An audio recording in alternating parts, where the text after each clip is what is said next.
Cara melaksanakan fardu kifayah, menyo kondisi aman lagi biasa laju semano bergafan semayang tanom.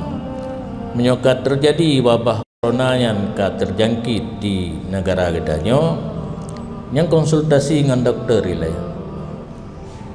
Tak pemana wahana tamat kan je ino karena silang.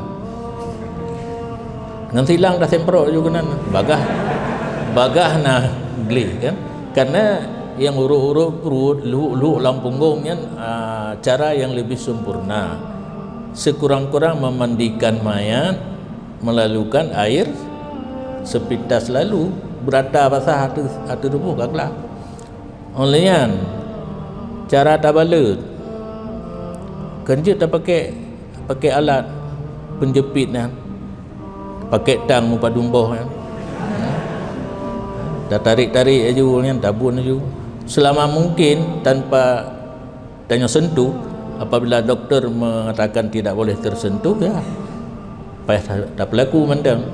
Oh kai kel le doktornya hanya medau pi nya yang kata susah telam payah pakai punjungkit pun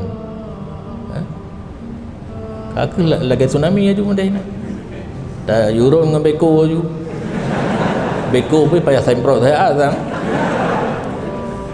Kondisi darurat berubah hukum nyan mandang demat. Kondisi darurat berubah hukum. Ad-daruratu tubihul mahdurat.